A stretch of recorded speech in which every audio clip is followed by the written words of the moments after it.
From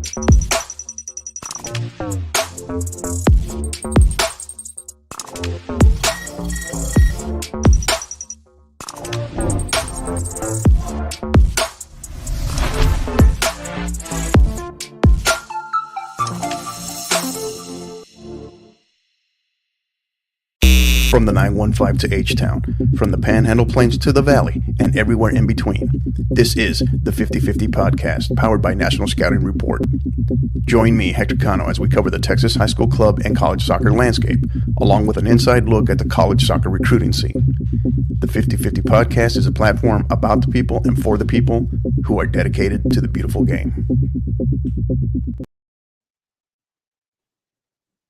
Here we go. It's another edition of the 50/50 podcast, powered by our proud partners, National Scouting Report. They are the world's leading authority on athletic recruiting. You can get more information on what they're about on social media at NSR Now on Twitter/X, whatever we want to call that, Instagram at NSR_now. And you can also get more information on the many great things they're doing on their website at nsr-inc.com. All right. My next guest, he is a returning champion, as we like to call him, right? Or former, already a 50/50 podcast alum, fresh from his trip back in Australia/New Zealand and the 2023 FIFA Women's World Cup. He is Coach Randy Waldrum. Coach, how are you? I'm doing great, Hector. Thank you. And again, I got to tell you, I love the graphics. I love what you're doing with your studio there. So kudos to you. Appreciate you, Coach. Thank you. And that's way beyond me. Trust me. That's our podcast team. Our podcast team has actually grown a good bit since the last time you were on, Coach. So I think that was, I want to say episode 36, 37, maybe. So it's been a little bit, but yeah, we've definitely grown a little bit, and we're grateful to have you on again as well. Well, thanks for having me. Yes, sir. Yes, sir. So how's it going?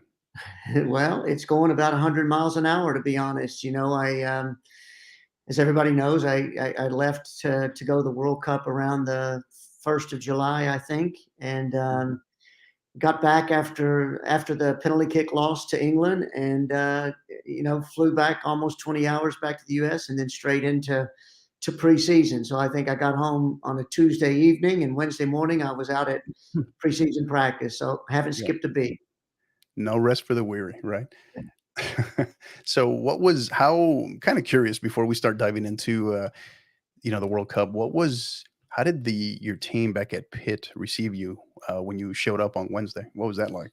You know what? They were all in the team meeting room when I walked in, and gave me a big round of applause. And I think they were really proud of us, and proud of me, and proud of being a part of Pitt, and feeling like a part of the World Cup as well. The first match against Canada, I accidentally took my Pitt backpack out to the bench. And so all the girls saw that, they loved it. They thought I had planted it there on purpose. And I said, well, if I'd have thought about it, I would have, but I said, I accidentally took it out there. And luckily the cameras picked up on it. But no, they've been fantastic with me throughout this whole process. Little spot promotion there, spot marketing there, right? That's right. Yeah, yeah. Now, so you walk in. Were they expecting you, or did you surprise them? I don't think they were expecting me that morning, because we had just come back, and I don't think they knew exactly when I arrived. So I think they were pretty surprised to see me that morning. Right. So awesome. That's great stuff. And obviously we'll talk a little bit more about Pitt and what's going on there right now, because you've done you and your staff. Obviously, Ben as well, you all have done a tremendous job in terms of where that program was when you all arrived and where they are now. So we'll definitely get into that more as well. All right. But so thoughts, Coach, we'll dive in here as part of our buildup. Thoughts on, I guess, when we say, the Women's World Cup this past, over this last month, while you were in it, and then after, unfortunately, you talked about the penalty, the penalty loss to England. Thoughts of while you were in it, and then when you finally got to see the rest of the tournament when you were out of it. Yeah, it was. It's kind of hard to explain, but obviously, I had publicly spoken out about some of the issues we faced prior to the World Cup, and and so we went into this with really, people won't understand this, but we had 10 days of practice. The whole team arrived in Australia between the 1st and the 4th. So our first match, I believe, was on the 20th. So we had literally, it's 14 days, but we didn't have 14 days because we played an exhibition in between. So the day Mm. before and the day after, you have to be light, because of the game. So we literally had about 10 days to train. So quite honestly, going into it, as a coach, you're really concerned, is it enough time to prepare? And did we do enough, to prepare for it? A credit to the players. I mean, they bought into what we were trying to do over those 10 days, and they executed really all the tactical game plans we had in every match. They really executed it to a T. I wish we could have done more. I think it caught us a little bit in England at the end, and I can dive Yeah. in with you here in a few minutes if you want. But considering everything they went through prior to the World Cup and what I went through, the playing part of the World Cup was really, really good. The Mm. training, the performances of the team, I was really happy about. Off the field, still some things that we had to solve and some issues and things. But I'd say the overall experience was great. The fans in Australia were fantastic to us. Yeah. Uh, I'd take a walk every morning. I'd get up early and take a walk, kind of downtown Brisbane where we were staying, and the fans were just so appreciative of our team, and Yeah. they just like good quality sport. They're very kind of a sporting country, and so they appreciate it. Even after we beat Australia, they would come up and congratulate me and say, even though you beat us, I wanted to tell you how much I enjoy your team. And it's different than in some countries where they might be, cussing at you or throwing rocks at you or whatever. Right. Right. They were very good. But, once we got knocked out, and I got back to the US, I had a chance to watch the rest of the games. And it played out after the first knockout games, it probably played out the way, I probably would have expected it after that first round. So going into Okay. the quarterfinals, I probably maybe a little surprised at Japan not advancing beyond Sweden. Right. Um, Right. but I figured England would beat, Colombia, and the rest of the results kind of held true to what I Yeah. thought. And the only thing that surprised me a little is I felt a little bit like England were just on a roll. I felt like they just found ways to win even when they weren't playing well. Hmm. So on the one hand, I thought they might win it in the final, basically because of what Spain's going through, missing Right. 12 key players and what happened before the World Cup for them. But I tell you, Spain played so well in the final and deserved to win it. So I do think probably the two best teams made it to the final Hmm. based on their performances. And maybe one could argue about Japan being one of those teams until they got knocked out. But yeah, I enjoyed it, the rest of the way through, watching it all the way up through the final. Yeah. Yeah. It's interesting. We talk about the matchups, right? And just like in boxing, right? Styles make the matchups, Yeah. and somehow, some way, and it was obviously clear in group play how well Japan had figured out and how they matched up and could adjust to playing Yeah. against Spain, right? Yeah. Unlike anyone else, right? Right. So I was thoroughly convinced that they were going to meet up again in what was that? I think the quarterfinal. What would have been Right. the quarterfinal? Yeah. Yeah. And I thought I thought it would have been a coin toss just Yeah. because for some reason Japan, that just seemed to be Spain's kryptonite for whatever reason. Yeah. Yeah. And That one yeah, surprised me a little bit too. yeah, But like I said, I think the rest of it kind of held true to form. And I think the neat thing about it was watching some of the emerging countries really perform so well. Haiti played England very close in the opening game. Colombia to win the group, as opposed to Germany, and Germany and you know Brazil getting knocked out, before the group stages, and it was really neat to see, even us how well we performed. I think many people called ours the group of death, and I probably would have agreed with this. I don't think anybody would have picked us to come out of that group prior to the World Cup. So it was a really neat World Cup, especially when we expanded to 32 teams. I think there was a lot mm, of questions on whether there would be some blowout games, and with the exception of one or two, there really weren't any. And I thought even the Philippines got a result in the game. So I thought it was really good to see all the countries start to improve on a world stage. Yeah. Yeah.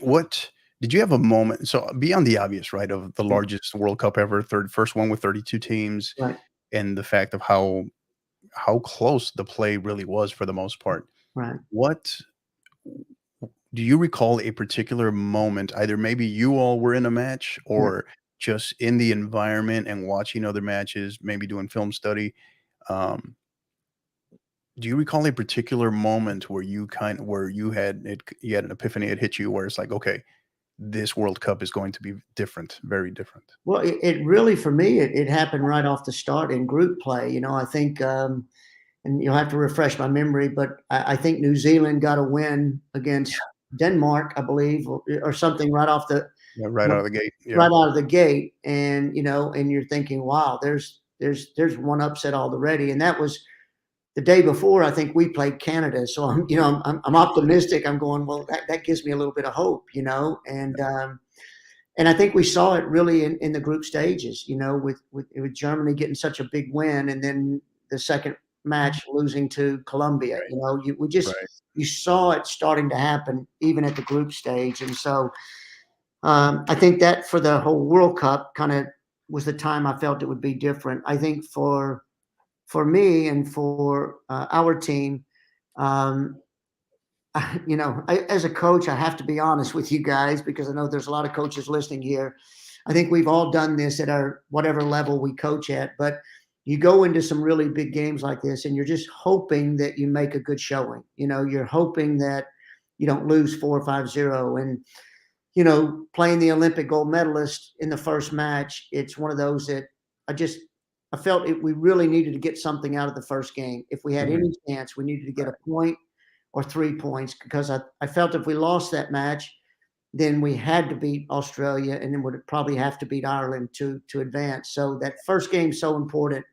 And one of the things we did when we got there with only 10 days, I really just picked two themes to coach. And one of the things we worked on really hard was getting into a defensive block Mhm. and then deciding from match to match how high we wanted to play that block or how low we wanted to play it.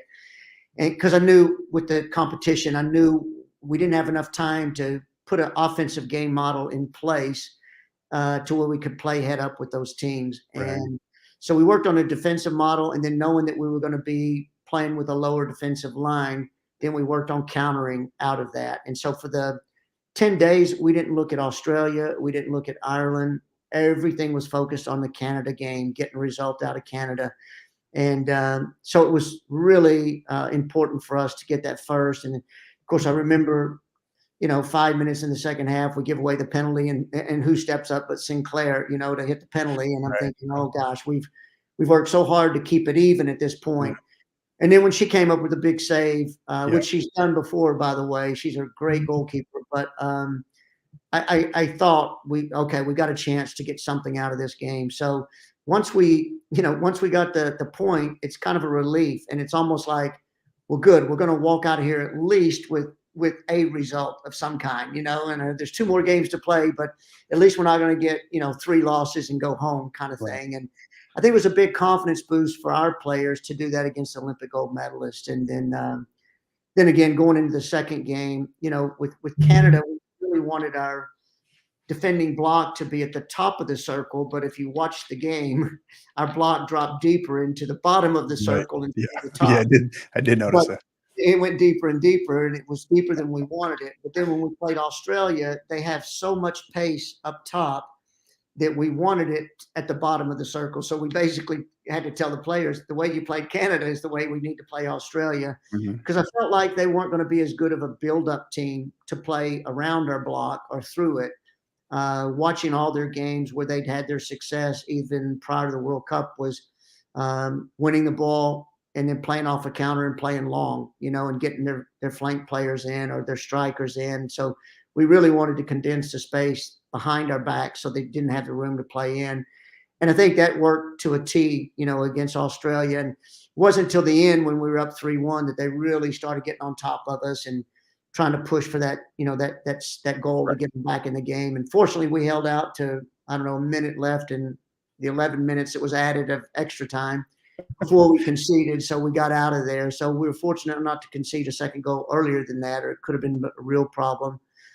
And then with Ireland, we just felt we still wanted to be good in our defensive shape, but I felt like we could go after them a little bit more. In the first half, we really didn't. It almost looked like we needed a result. We needed a point Yeah. for a win. A win would win the group. A tie would get us through.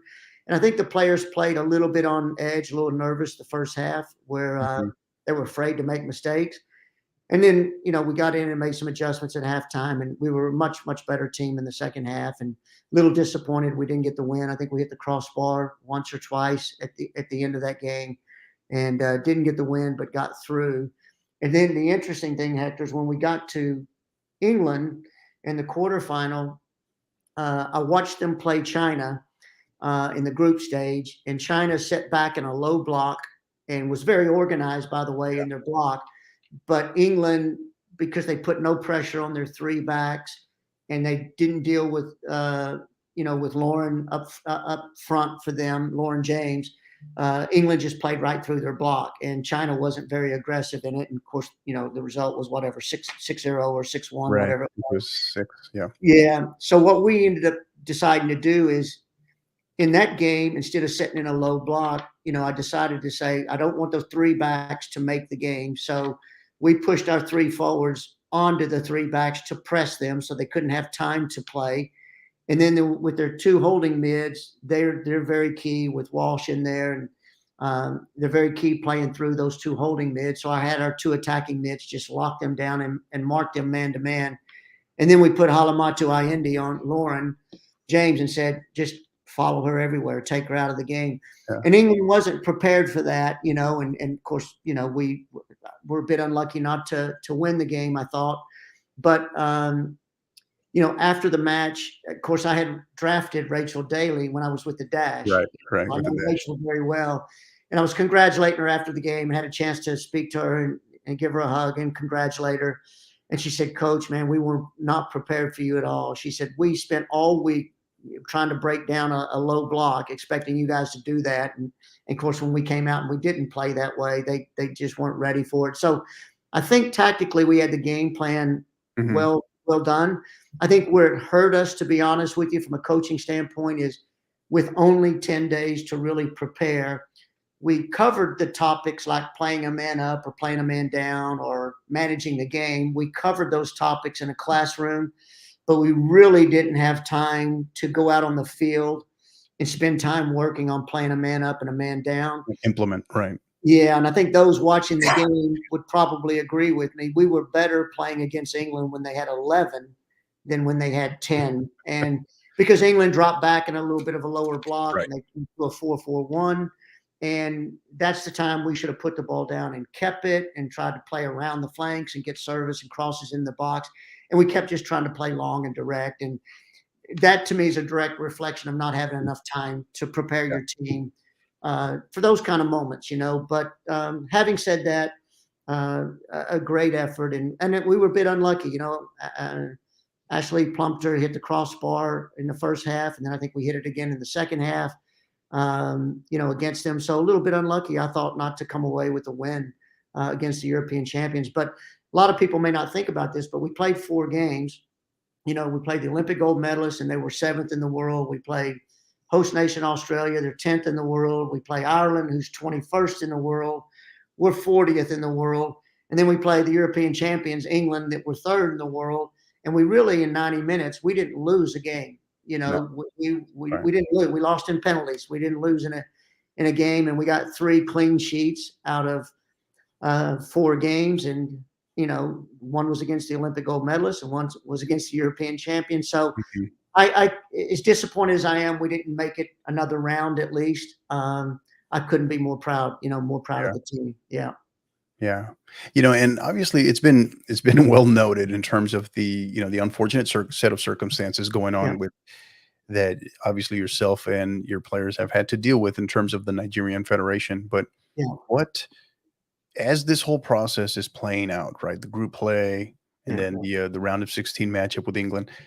How are the players processing this? How's the team processing this? And then maybe Yeah. hearing from family back home, being Yeah. embraced by, the citizens back home as well. What Yeah. was what was from their perspective? What how were you're trying to get the pulse of the team. What was Yeah. that like? Because that's a tough situation when you're having to navigate all that and Yeah. you're kind of at odds with your federation. Yeah, no, it's a tough ask for anybody, and, what we did when I got there on the first night, whatever day that was, July 3rd or 4th, whenever I arrived, um, on that first night that the team arrived and I arrived, we had a team meeting, and in that meeting, um, I basically explained to them, why I had spoken out, and really, I'd spoken out to be a voice for our players that don't always have a voice.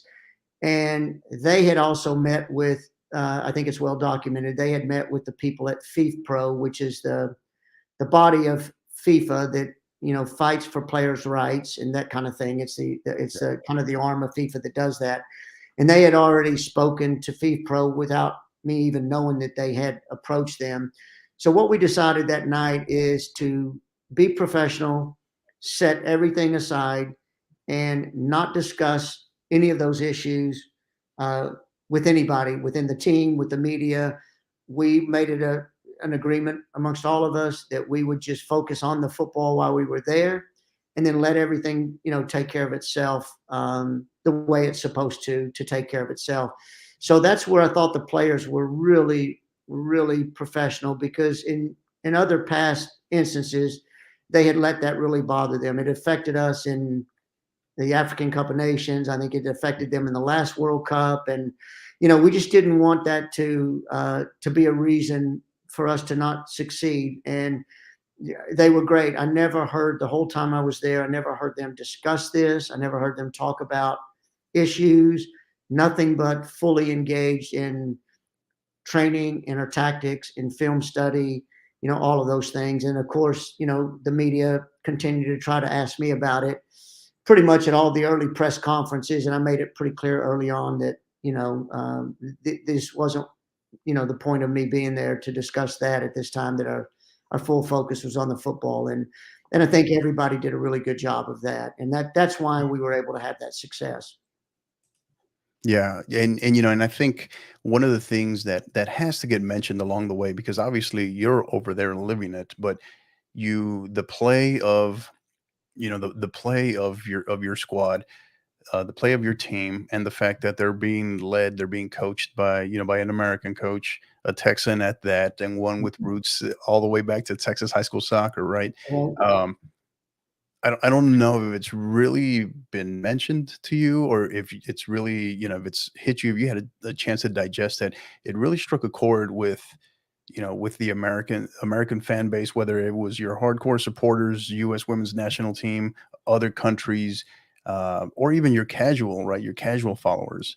And yeah, it was just a great sense of pride having you there and the success of your team. And you can say might say, well, they didn't make it past the round of 16, but it was how they performed, right? How they right, performed. And yeah, and as I mentioned to you, I've mentioned this to a lot of people, that when you all played, that Nigeria Australia match was perhaps the best one that I saw, most yeah, exciting one that I saw. So, how you had them again, in spite of all the chaos going on, right, and all yeah, the issues, they came to play, and they came to win. They came to win, right? It wasn't just be happy to be there. And right.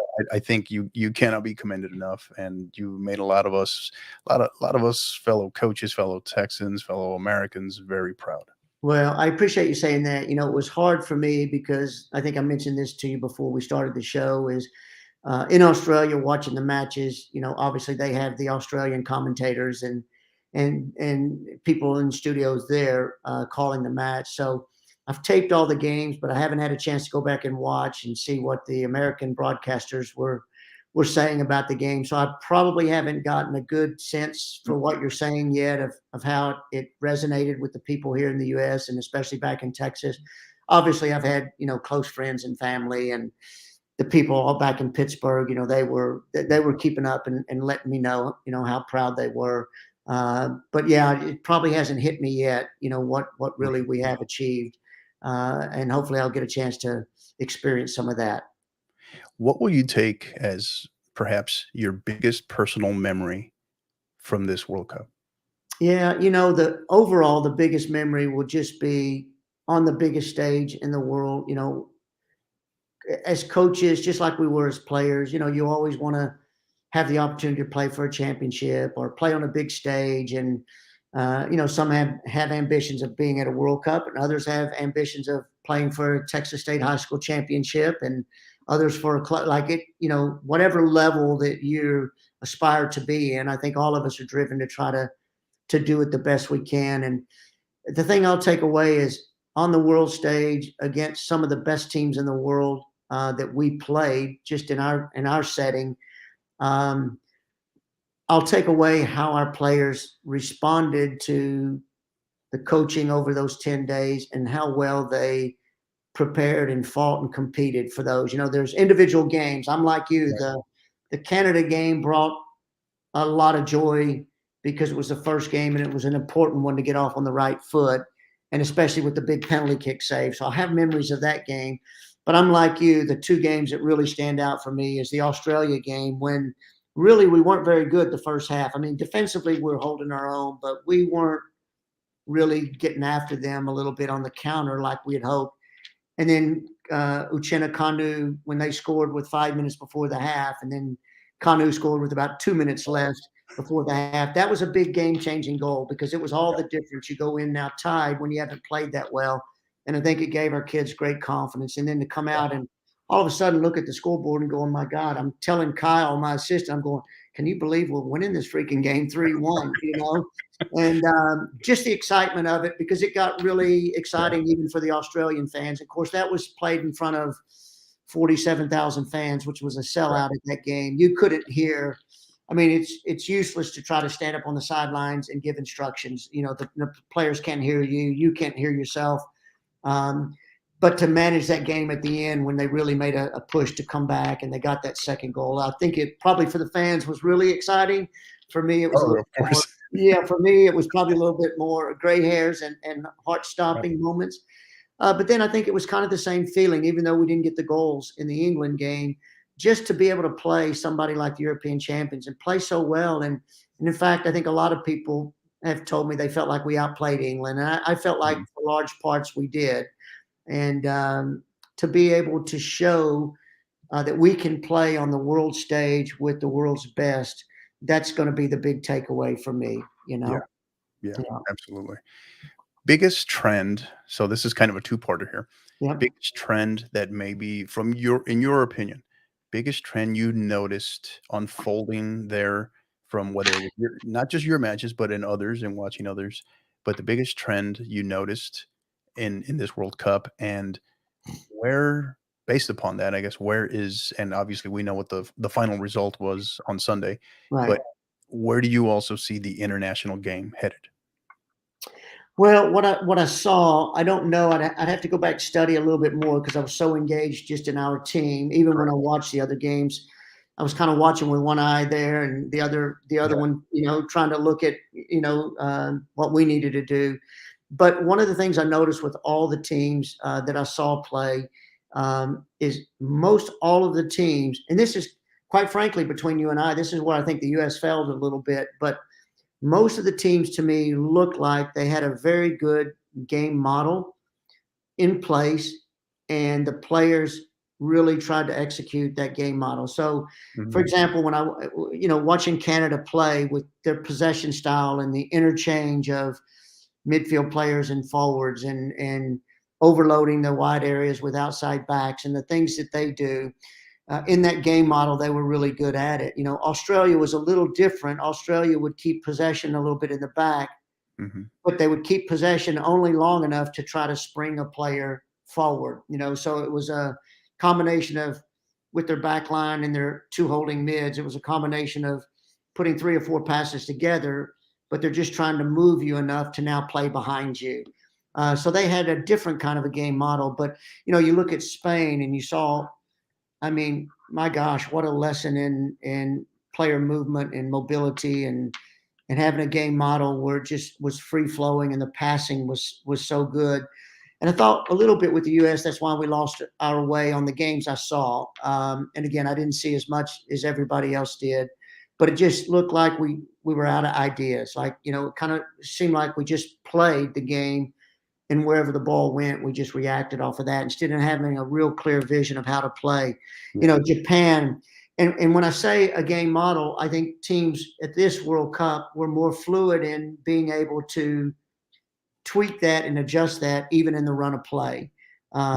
Japan had to tweak their game against Spain in the run of play to get that result. Right. We had to tweak it a little bit, of ours in the way we played, like I said, between, Australia to the way we played England.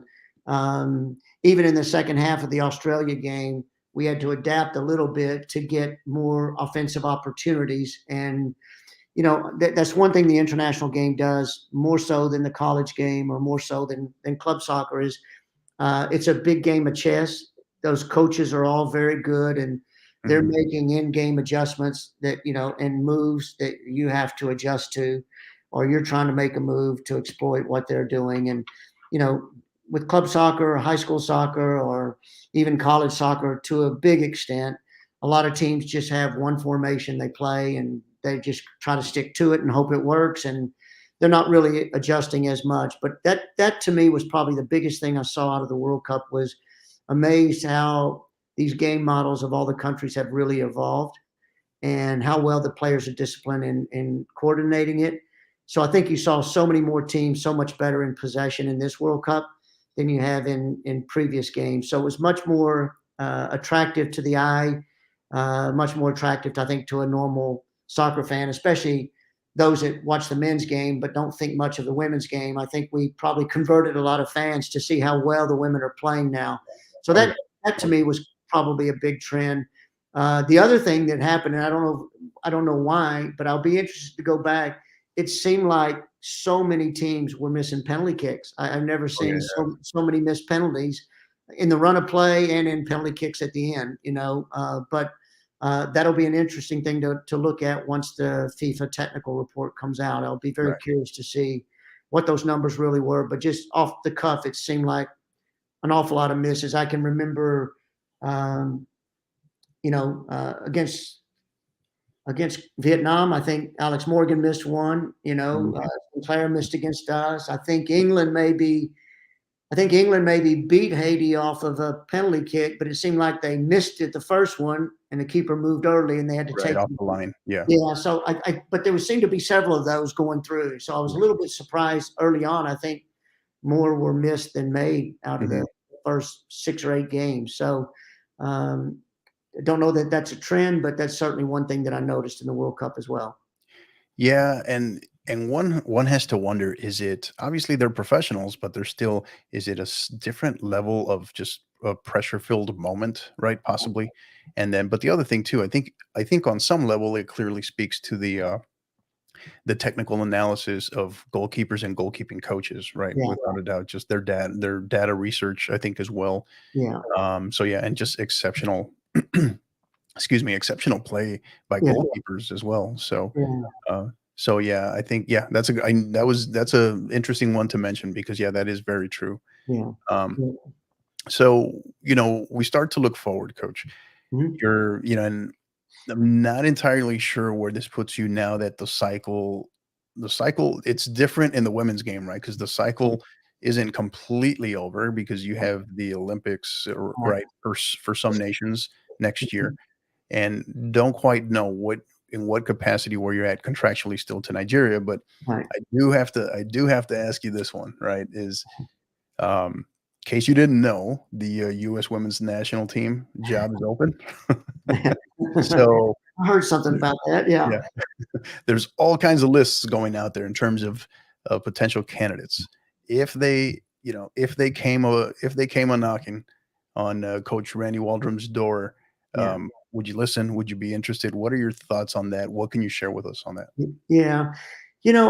Let me say this. I think any coach would be honored to be considered for their own country to coach the national team. So certainly back when I was at Notre Dame years ago, I was up for the job, and they ended up hiring Tom Sermani instead.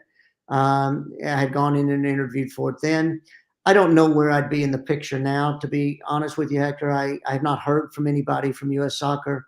I see some lists that I'm on and some lists that I'm not. But certainly, if the phone rang, I would have to entertain it, and have a conversation. It seems to me like a couple of things that I would think with U.S. Soccer. One is it's interesting. It's an interesting dynamic right now because I think if it stays kind of old school and in the same network of what they've done on the last two World Cup cycles with the same group of coaches, then somebody like myself and maybe a few others probably won't be in the mix if they kind of keep that circle of people involved. If U.S. Soccer decides it's time for a breath of fresh air and something new, then I think some of us may have an opportunity, and that's just speculation on my part. I don't know that for sure, but I felt like it's an interesting thing because I've paid attention to what's going on, or after the World Cup with the coaches, and obviously some coaches have left and some have stayed, and it's interesting because everything I've seen on the U.S. is talking about the world's catching up. Everybody's caught us. We got to do everything differently because the world has caught up. And then I watched the coach from Germany, after they got eliminated, and I saw some reports on her, and not one time did I hear her challenge their federation to, hey, everybody's got caught up to us. That's why we got knocked out of the World Cup. Her thing was very introspective, and it was very much, here's what has to happen in Germany. Here's how we have to be better. These are the things we have to change from the youth level on up. And I think that's really where we need to go here with the U.S.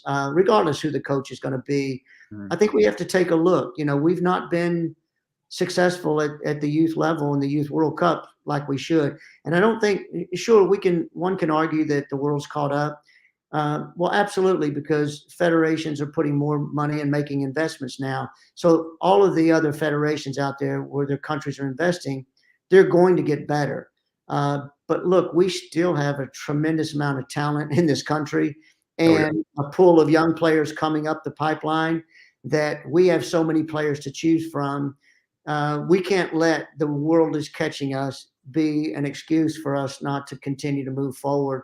We've got to be really critical and analytical about looking at all of our youth teams.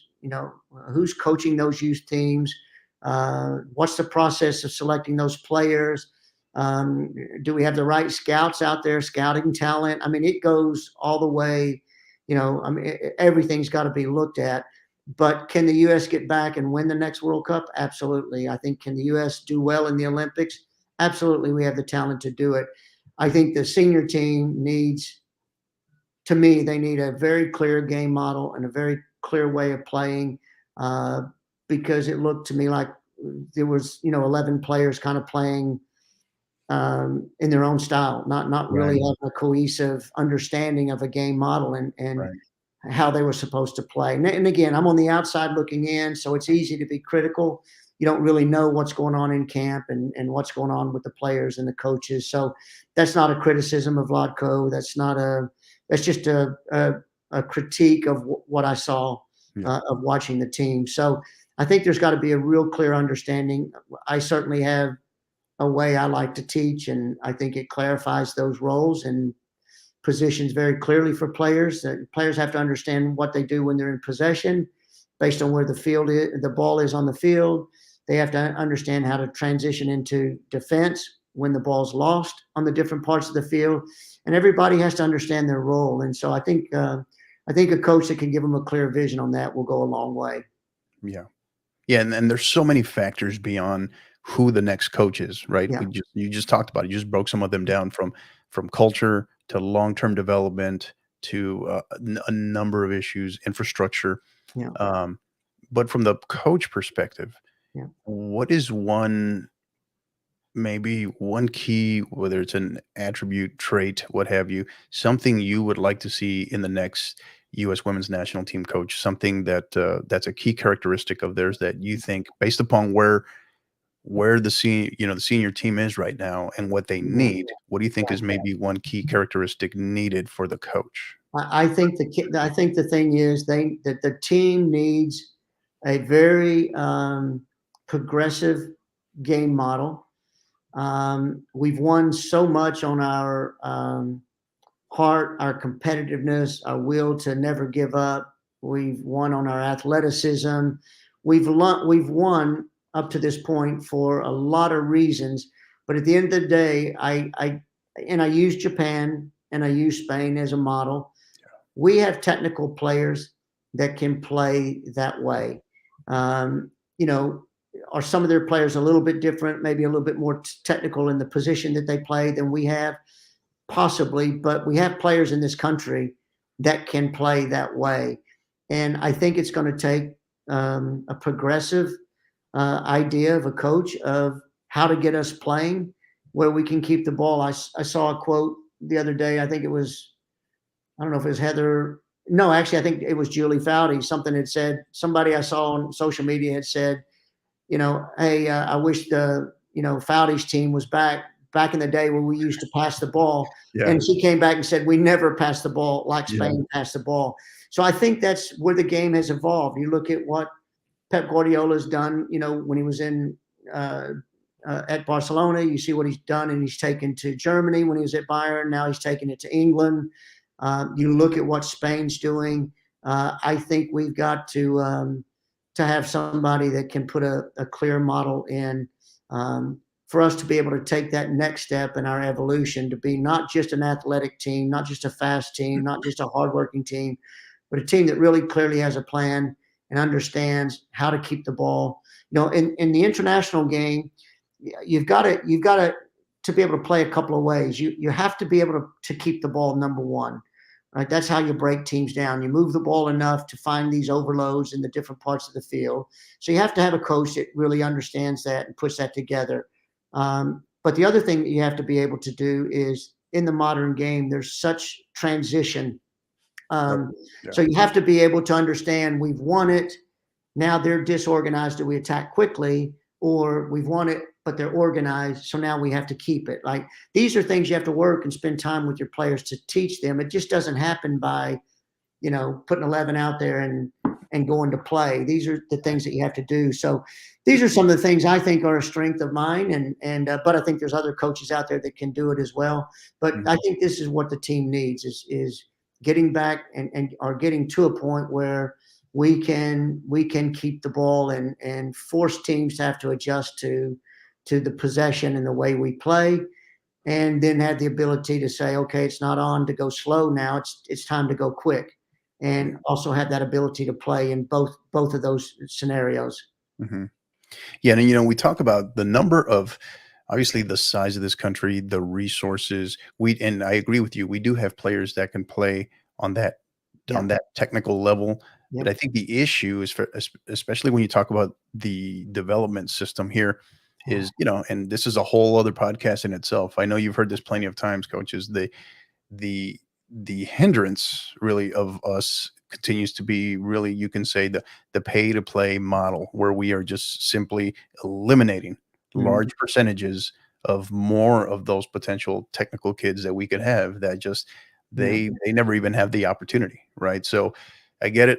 That's that's opening Pandora's box, because that's a whole other, right, that's another layer of a conversation. But yeah, I think that's one that we need to continue to try to make progress, even if it's just bit by bit, but something. Yeah. Well, and I don't disagree at all. I would say this, though. I think a lot of people here in the U.S. would be surprised to know how many countries have some form of a pay to play. Maybe not to the cost extent that ours is in the U.S. right now, because it's getting crazy in some parts of the country for sure. But I think pay to play model is not just a U.S. thing. So I do think it is a factor. I guess, to my point is, I don't know. That's a big problem to deal with, because Right. How else is it going to be paid for then? If parents aren't playing, then you've got to find sponsors. You got to find other ways to pay for it because the way we are set up to play now, there's travel involved and everything else. So somewhere there's got to be money, for our kids to Correct. play. But to me, in the meantime, while we're doing this, and I would agree, we're probably missing out on some really good players that can't afford to play our sport. But even those that can, we have enough of a talent pool right now that our U17 should be competing every World Cup, to make it into at least a Final Four, right? Our U20s, and we haven't done it. And when I watch those teams play, and I watched both those teams play in the past World Cup this past summer, because I was very interested in the Nigerian U20s and the Nigerian U17s, and the level of those two teams, quite honestly, were poor. I mean, it wasn't good soccer. It wasn't. They had no idea of how to play. I think if you look in Spain or you look in Japan, you look at their youth teams and their model and the way they play is very much modeled to the way the senior team plays. Mhm. And so there's not this big jump, gap between the age groups. Right. Everybody is playing that way, and I don't see that with us in this country. In fact, with the U17s and the U20 in this last most recent World Cup for them, I didn't see any real idea of looking at them going, "Oh, I see what they're trying to do. I see how they're trying to play when they Mhm. have the ball in the back and building out. I see how they're trying to play when they get into the final third." I just saw, again, a lot of good athletes on the field that play soccer, that at times could put a few passes together and break a team down. But when they got against the better teams, then Sure. they couldn't solve. They had no answers for it. Right. So I think it's not just our senior team. I think we've got to do a really good job of getting coaches in there. And I mentioned scouts earlier, and I'm just saying that because it's part of the process. But I don't know who's directing the scouts to get the kinds of players that we need. I mean, Yeah. does the Exactly. U17 coach say, I want these kind of players, and the scouts go look for it? Or are the scouts just on their own and out trying to find what they think are the best players? And what if their thought process is not the same as the head coach? Right. I don't know. I don't know enough about that process Yeah. to be real critical of it. But I do know one thing. I think you need your scouts understanding completely how the game model is for the U17s. And then when they go to ECNL or GA, or they go to high school, or they go to any other club, to look at players, then they very specifically may say, I pass on this great athlete up front that's scoring all these goals because the way our team plays, that player can't fit into, a Right. possession kind of team that we want to play, and that doesn't have the technical abilities to do it. Otherwise, we just keep getting these blends of part of the Right. team is technical and part of the team's athletic, Right. and the pieces aren't put together well. So I just think we've got to really take a hard look, because even though they may not immediately affect our senior team for the Olympics, right? But eventually, for the next World Cup cycle, those players in our U20s will be in the next World Cup cycle. Some of those players are Right. going to be elevated to the senior team, and then the same thing with the 17. So we have to start producing um, a good brand with our youth national teams as well. And I just don't think we've done a good job of that, quite frankly. And I'm sorry if that's being critical of Mhm. operating and running those programs, but that's just my perception of it and the Yeah. way I see it. Yeah. No, I mean, I agree. It's a clear, spot on analysis from the standpoint. I mean, we look at the FIFA Young Player of the Tournament, right? Salma Bayaweo. I mean, Yeah. she's 19 years old and she's won the U17, U20, and Yeah. now the Senior Women's World Cup at Yeah. the age of 19. Yeah. Well, That's that's you saying had something. the Calcedo in Colombia. Colombia, yeah, In the last years, played in the U17 World Cup and scored, played in the U20 World Cup and scored, and now played in the senior team and has scored. unreal. Same thing at 19 years old. And so, I just think that's it. I think the teams that were successful in the World Cup had a good tactical plan. They had a good understanding of a game model of how they wanted to play, and the players carried it out. And the teams that didn't, I don't think, had had a good plan in place. Yeah. But we can do it. We have the talent to do it. I think we don't need to, as a country, just say, that we're so far behind now because, everybody's caught us. Look, we have talent. It's just, let's get the right people in places for all of those teams. Right. And let's let's get started. Let's, roll up the sleeves and let's get to work with There it. you And go. so that's why I kind of hope it's a new, fresh lease that U.S. Soccer decides it's time to kind of make a fresh start with the leadership of all these teams moving forward. Absolutely. Absolutely. So as we start shifting gears here, Coach, got just a couple more for you. Yep. We talk about now your other gig, right? Now that you're back, now that you're Yeah. back from the World Cup, Pitt, right? You come back, you're off to a great start, 2-0.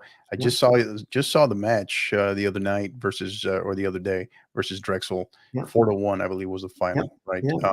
So congratulations on that. Thank you. What what can we expect from this squad this season? And what's one thing that has you maybe the most excited about this group? Yeah. What I'm really excited about this year is the depth. We brought in, a handful of really good players, a couple of internationals, and then some domestic players to add to. Last year we got through to the round of 16 before Florida State knocked us out, and it was our first opportunity to be in the NCAA tournament, and we had done that without Amanda West and without Chloe Minas, two of our captains and two of our best players. And then, of course, later in the season, we lost Ashley Moon. So we kind of made this run without three of our better players. And to get that deep and that far, I think shows the chemistry that this team has together, the willingness to fight, for each other and step up and compete. And I think we play a really good brand. Some of these things I'm talking about the game model with the U.S. team, I think we're doing at Pitt.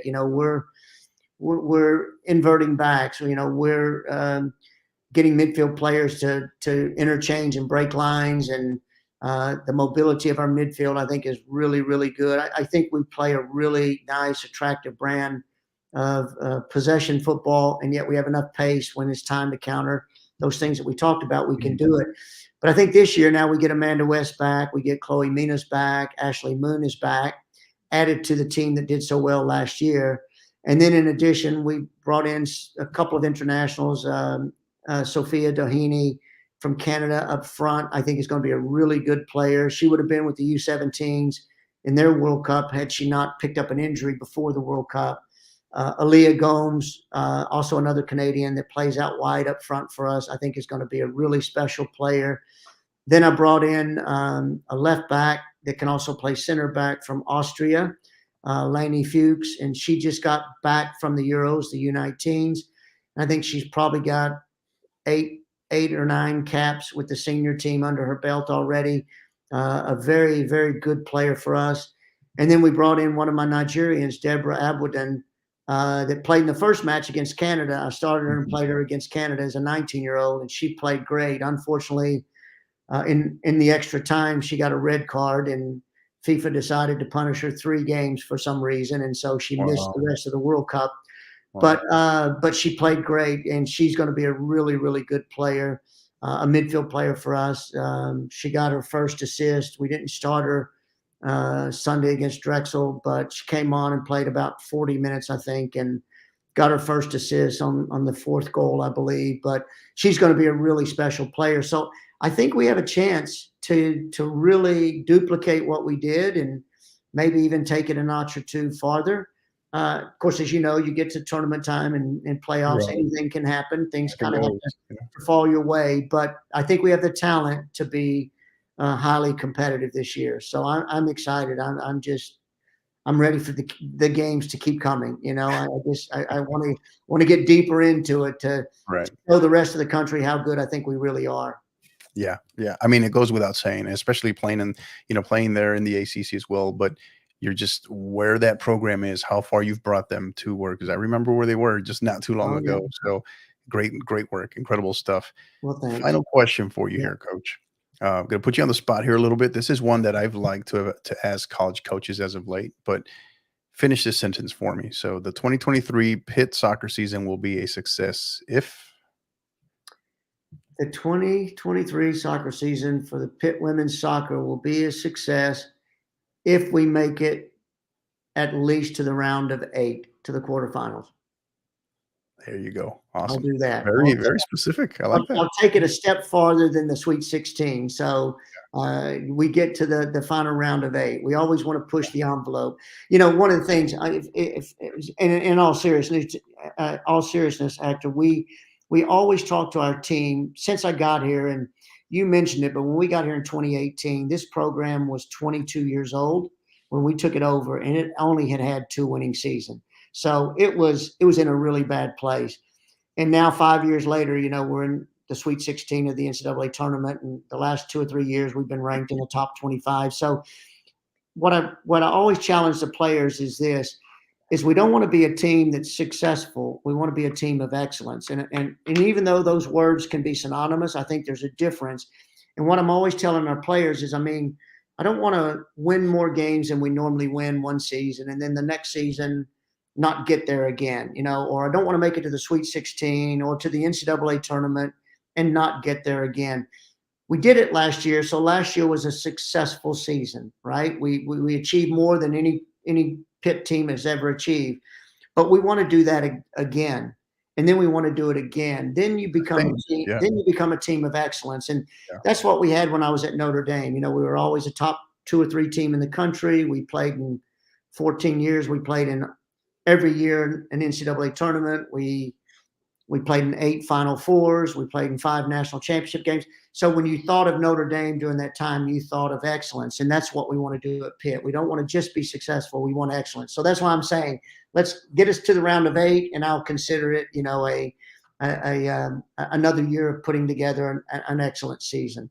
There you go. Great stuff. Yeah, I like how specific that is. I thought you were going to take it one step further and make that reach for the College Cup, but it's like, hey, I won't put words in your mouth there. So, That's right. We got to keep going. I think a lot of teams set their sight at the beginning of the year on getting to a Final Four or winning a national championship, and I think you have to take steps to get to that point before you start saying you're gonna win it. So if we get into 8, it gives us a chance to get to a Final Four. Let's put it that way, right? there So you then go. we have a chance to get there. There you Absolutely. go. I like that. I like that, Coach. Great stuff.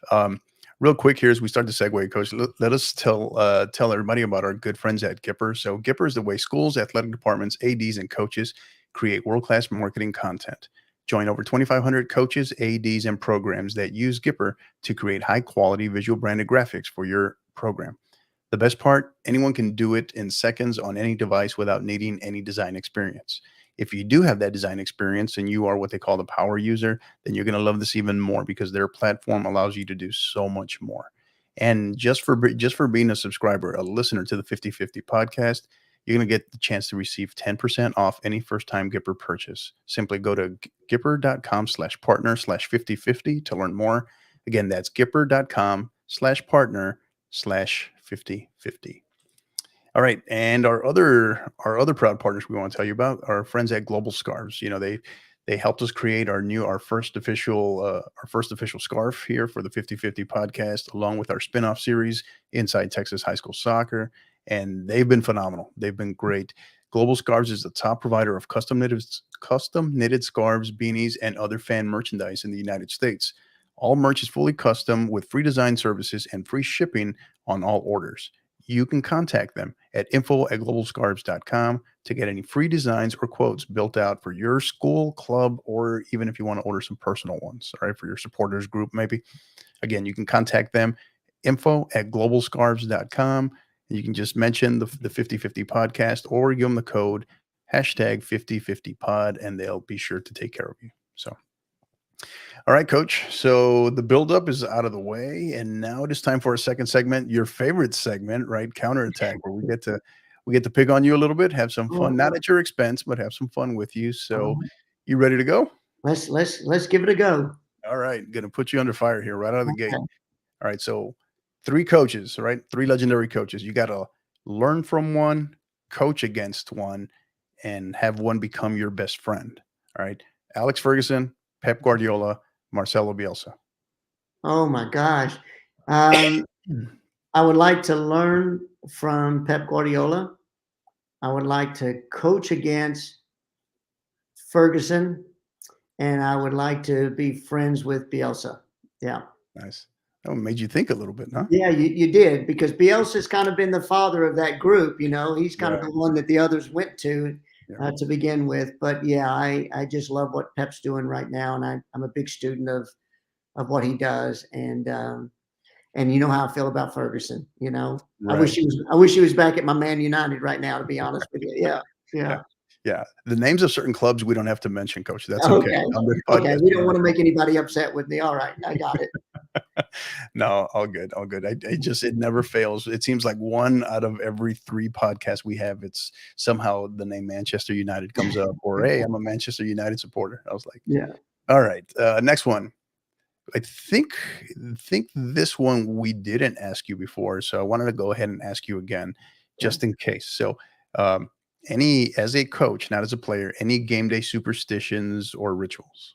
Yeah, I hate to say this out publicly on your podcast, but I am very superstitious about what I wear. So, for example, if I wear a black top, you know, on one game and we win and we play well, then I've got to wear black again. You know, if we lose, then black is out. I've got to find a new color to wear, whether it be royal blue or gold. And I got to tell you real quick, funny story on that. When we first took this program over in 2018, because it was so bad when we took it over, um, we weren't 3 or 4 games deep into the season where I didn't have any clothes left because we were losing and I had to put a new outfit on and then we would lose again. So yeah, I'm really superstitious about doing the same thing. Yeah. You had a big closet, huh? Full of clothes, I Yeah. guess. Right. Yeah, I need a lot. Yeah, but that's getting better now. I can start to wear them on multiple occasions now Right. instead of every other game.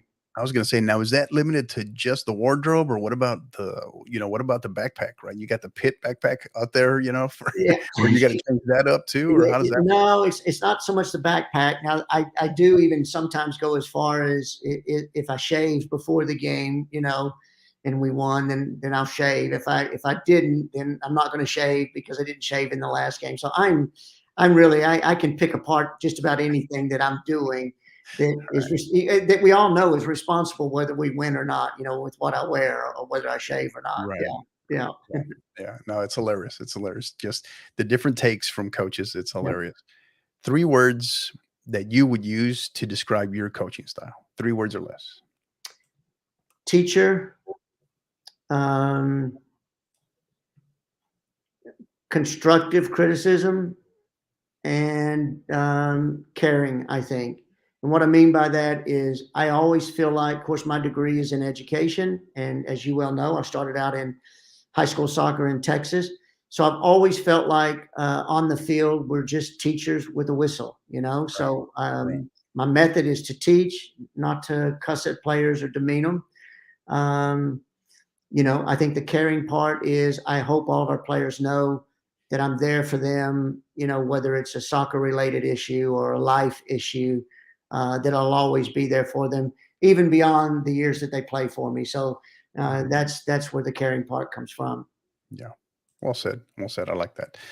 Um, Next one, you'll love this one considering, your recent coaching experience. VAR, yes or no? Oh wow. I still think yes. I think it needs work. You know, I Right. definitely think it needs work, but I do at the end of the day would rather get things right than not. So I still say yes. I'm even that way on instant replay in the NFL. You know, I mean, I think sometimes VAR still gets it wrong. I don't think it's perfected yet, but I think we're headed down the right path. Yeah. Yeah. Good. Well, here's the next one, coach. Since you really haven't been that busy as of late, right? Maybe a book you are currently reading or recently read. Yeah, I have to be honest with you. Just I have been a little bit busy lately, and I haven't had a chance to read a book lately. I'm trying to think of the last one. I think the last time we were here, I mentioned The Gold Standard by Mike Krzyzewski to you Mm. as one of the books that I really enjoyed that I read. Um, but I think Pep Guardiola's book is probably the most recent book that I read. And I thoroughly enjoyed that. Obviously, I love getting not only soccer coaches, but other coaches of other sports. I like to read what they're doing because I can always pick up a little bit of something that they share that I can translate into our sport. So Yeah. my shelf is full of, other coaches, memoirs and books. Yeah. Yeah, well said. What I wanted to share, because I actually have it up here, is one. So I recently had a coaching change as well, right? Just took over a new program. Yep. So as I've done it over the last handful of times, I think I'm giving this a third one. I'm sure you've heard of this one, right? Oh yeah, yeah, Inverting the Pyramid, the yep, history of football tactics. yeah, yeah. Phenomenal book. So I've got that book as well. It's on my shelf. Yeah, right. So every time now, and I've kind of made it a tradition now, whenever I step in new program, right, new players, I yeah, like to go through that again. yeah, And I've found it to be very beneficial. So yeah, yeah. And congratulations on your move, by the way. I yes, think I sir. sent you a message, but Yes, you definitely, did. Thank you. that's good to hear. Yes, sir. I appreciate you. Thank you. Professional coach you pattern yourself after, if there is one. Long time, doesn't have to be obviously anything current, but yeah. I don't know that any of the old school guys I would pattern myself after. And even as much as I admire Fergie, I don't think I've got that personality. I'm probably more along and in line with some of the modern day coaches, maybe a little bit of Pep, maybe a little bit of Eddie Howe, those kind of guys that are um, finding ways to reach their players without the iron fist, the discipline, those kind of stories that we hear, the Vince Lombardi stories, those kind of, I think those kind of athletes now, we have a whole different generation of athletes Right. that handle things differently. So something a little bit more of those kind of coaches that maybe are more in a modern style, an Mhm. Arteta, those guys would be Yeah. probably I'm a little bit more like, yeah. Yeah. Still no Jurgen Klopp in there, right? I'm still I'm waiting to hear still that one. waiting, he's still, yeah, yeah, yeah. Although I do like him, but Yeah. I'm not that style either. Yeah. All right. Current, maybe on that long flight back, I'm sure you had an opportunity. Current music playlist. Maybe a couple of songs that you You know what? yeah. People are probably going to rip me now on this playlist because I'm really going to show my age. But I put on before I left for Australia because I wanted to continue to try to exercise while I was there. I put on my Spotify. I have the best of Chicago. I have Michael Jackson. I have the Bee Gees. Again, I told you I'm going to get ripped for this. The The Bee Bee Gees. Gees. And then I have my good old country. I've got Rascal Flats on there. So that's kind of what's on my Spotify right now. Yeah. Okay. So don't judge me, you guys Yeah. out there. Just bear with me. I am a little bit older. Yeah. Yeah. Yeah. I was kind of with you there until you dropped the Bee Gees a little bit, but Yeah, yeah. you Well, won't. You won't. you know why the Bee Gees? Because I love the Saturday Night Fever or whatever the movie is. Right. So that Right. soundtrack, that's why I've got the Bee Gees in there. Yeah. All right. Awesome. So we're not going to see any like limited breaking footage of you dancing in the streets of Australia to that. Nothing. We're not. No, I don't No. think you're going to see it. Yeah, I don't think you're going to see any of that from me. All Yeah, right. yeah. All right. Current podcast playlist, coach. Anything you got on there on the regular? No, not really. I mean, obviously, I try to keep up with what you're doing and what you guys are doing here. A couple of the podcasts that I've been on recently, the Soccer Coaches Chat, and a couple of, Erica Suter's Mhm. podcast. I like to kind of keep up with what she's doing because I think she does a great job, especially with the fitness Yeah. piece for women and Right. the players there. But that's really about all I've kind of Mhm. followed and listened to. Yeah, Yeah. Yeah. Yeah, she does. She puts out yeah. exceptional resources, exceptional quality work for sure. And yeah, we got your Saturday Night Fever soundtrack is being in question for sure. So, I'm not going to live this one down, am I?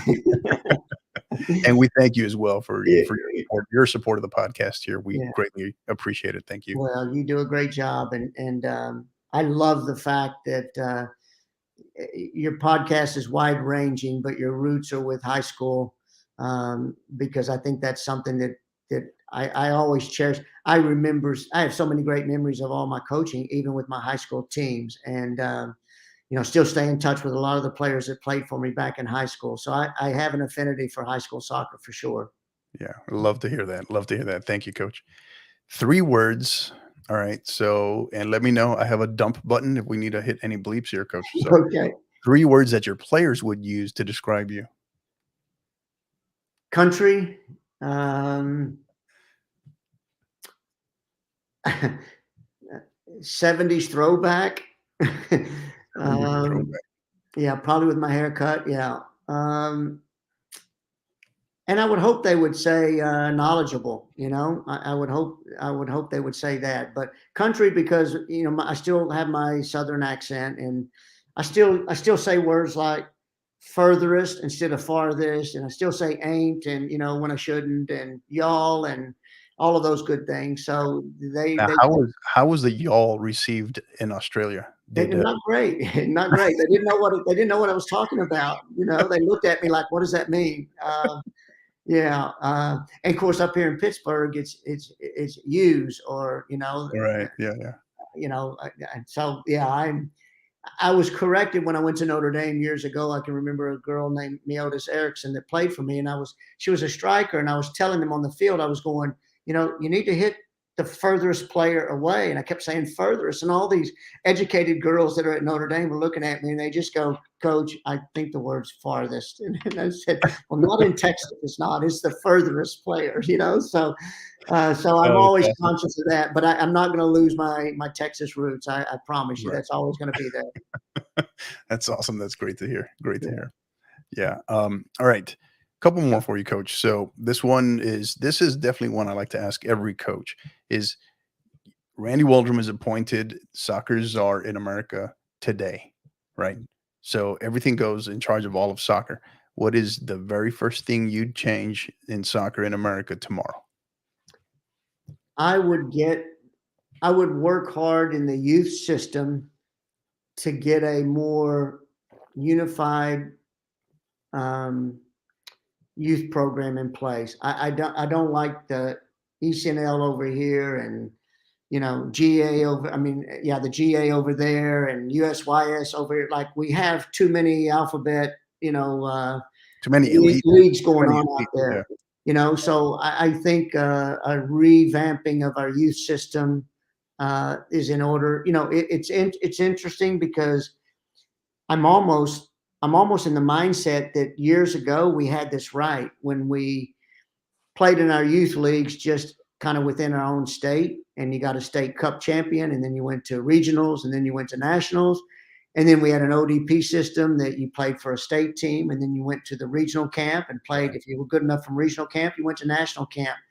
And now, we've come full circle, and you start looking at that model and you go, actually, that wasn't too bad of a model we had back then, and kids weren't having to travel every weekend 2 or 3 states away to get a game in.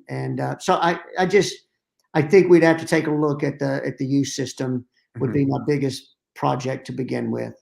Yeah. Yeah. Well said. Well said. Great stuff. Obviously, again, we know you've been busy, right? But last real binge watch that you had, Netflix, Prime Video, what have you, any type of series. What was the last real binge watch you had? Um, I Let me think about this, because I watched a couple. Uh, Probably the Jack Ryan on Netflix. Yeah. Um, The most recent? Probably been the most recent. Yeah, Yeah. Yeah. yeah, I saw that. I yeah, saw that. Yeah. I yeah. was kind of disappointed that I think it was only like 6 episodes, I think. Yeah, yeah, it wasn't long enough, but I think Right. that's probably the most recent one that I've watched. Mhm. Yeah. Yeah. Yeah. Very good. It was very good. Yeah. All right. Final one, coach. So this one's a little bit more uh, introspective, I guess you could say, Okay. or reflective. One thing, if you could go back, one thing you'd change about maybe your playing career and your coaching career. Yeah. Not a regret piece, but just Yeah. something that you would tweak or you'd wish you would have evolved in sooner, maybe.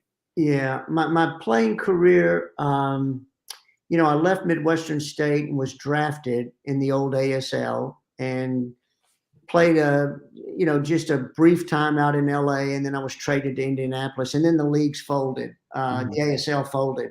So I kind of had to go get a real job at that point. So in my playing career, I probably would have taken my college. I was a really good college player, but back then we didn't have all the sports science and the fitness stuff. You kind of you were being a college student and you played you trained and you Right. played games. So I'd have probably put more of a commitment into the playing part, and maybe I could have jumped over to the NASL once the ASL folded. And so I felt like, looking back in retrospect, if I'd have been a little bit more disciplined, um, maybe my pro career would have lasted a little longer.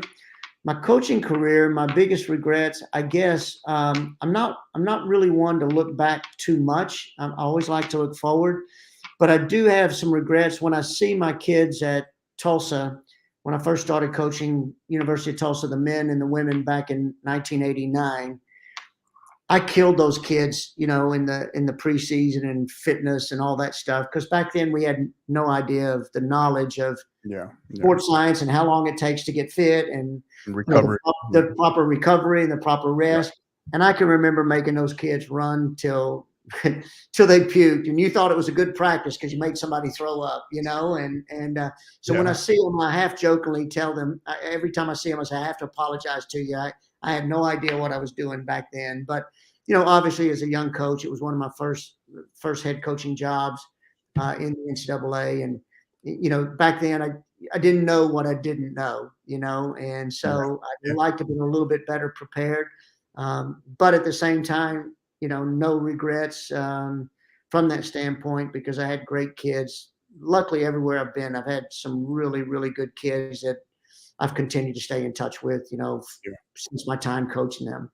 Right. Yeah. Well, that's going to do it, Coach. We're another one in the books. We've really loved having you back. I know, again, you're busy. Literally just just got back from halfway around the world, because I still remember vividly that they told me, Australia, New Zealand is the furthest point you can go, the furthest you can go away before you're on your way back. Right. Yeah, yeah, So, you're right.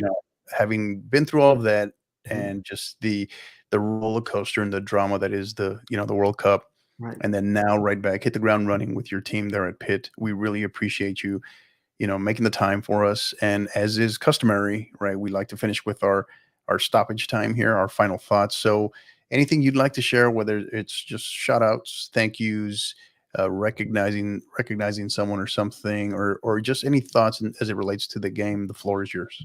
Yeah, really, the only thing I'd mention is, obviously we had some, issues with the federation before in Nigeria, the World Cup. But I think once we got to the World Cup, some of those things are coming around and being resolved. So certainly the support from them, more importantly from the players. I can't thank the players enough there from Nigeria for the memories they're going to give me for a lifetime for that World Cup. And then really, just to the players at Pitt, just so excited to be back and ready to go and see what the season holds for us. I can't wait. The last thing finally is, I was very active on Twitter, starting to be a little bit more active before I left, and I started this coaches community on there. Right. And just to let everybody know, number one, as soon as I started, and I think I had 4 or 500 coaches immediately get in. So some things will be coming out with that coaching community now that I'm back from the World Cup here very soon. But really, what I envision that is being is, I've had so many coaches reach out and just ask questions, and I always try to get back and answer and respond when I can. And I thought it would be a great place for a group of coaches to get on. People can feel free to ask me questions. I can respond with my opinions and advice. Other coaches can chime in and share how they've handled those situations. And I think it could give us a great network of coaches to share idea. I know coaching schools are so expensive now. Young coaches just getting into the game need help and need guidance. Right. Also want to use it as a little bit of a mentoring community, so coaches can reach out to me individually, and I'm happy to do some mentoring for those coaches. That's something that's always been a passion of mine. So I think there's a lot of things that's neat. I think we can get on collection as a group of coaches and put together some kind of a not a podcast in competition with you, but maybe a coaching kind of a podcast where we're picking a Absolutely. topic, and we're Absolutely. bringing coaches on in the community that want to listen in and have various coaches, question them a little bit about the actual X's and O's in the coaching part. So I think there's a lot we can do with it. More will be coming out on that soon, but those would be my shout outs to what's going on in my life. Yeah. Yeah, that's great. Absolutely. And yeah, and I think it's a phenomenal thing in terms of the coaches community. And I know you're just really getting it off the ground, but we look forward to seeing more on that. And as you know, in any way, shape, or form that we can help you out along the way, we'd love to be a part of it for sure. Okay. Well, thank you for that. I will probably hit you up. Absolutely, absolutely. That's what we put it out there for, Coach. Thank All you. righty. And final thoughts from my perspective, just high school is in full swing now. Or just about everybody is back. Student athletes starting those in your athletic periods, hydrate. We're going through like record heat here here in Texas. And so yeah, just hydrate, stay on top of your stuff. And coaches, same thing, checking in, proper mental health, and as far as just assessing your players and just keeping a closer eye on them in this heat as well. So, and then club players just around the state of Texas as well, their seasons are getting going. Stay on top of your hydration as well. So, wishing everybody the best of luck as they kick off their fall club seasons and here in 2023, and as well as just about everybody returning to the new high school year as well. So that's going to do it. So for Coach Waldrum, thank you again for joining us. Sincerely appreciate it. Very proud of you, and also wishing you and your squad at Pitt the absolute best. I have a feeling we'll be seeing you play in late November, possibly, maybe dare I say Good. early December. So we'll see. Yeah. Well, thank you so much for having me again. As I said, it's always a pleasure, and I just appreciate all you're doing for our sport. So keep up the great work. Appreciate you, Coach. Thank you so much. And for our listeners, for our supporters, again, you know where you can find us. You can find us on what do I call it now? I guess X, Twitter X. All right, at 50_50 pod, on Instagram at 50_50 podcast. You can also follow us, subscribe. You get notifications on YouTube at the 50_50 podcast, as well as on Twitch at 50_50 pod. That's our newest platform that we're slowly trying to get off the ground. And go and sign up for the newsletter. Our recruiting insider Frank Court III just dropped the new newsletter number 2. Just dropped today, actually hours before this episode. So special thanks to him as well. He's been working hard on that. He's been doing phenomenal work. There's a ton of information in there, tons of resources. So whether you're a student athlete, whether you're a parent, whether you're another high school coach, or even if you're a college coach, go in there. So please subscribe, because there's a lot of great information going on in there. So as we look to grow that as well. So for our listeners, for our supporters, for Coach Waldrum, thank you to everybody. And until the next time, you know what to do. Keep downloading and keep listening. You've been listening to the 50/50 podcast, powered by National Scouting Report. Help us continue to grow by liking, rating, and subscribing on all major podcast platforms. And don't forget to follow us on Twitter at 50_50 pod, on Instagram at 50_50 podcast, as well as on YouTube at the 50_50 podcast. Until the next time,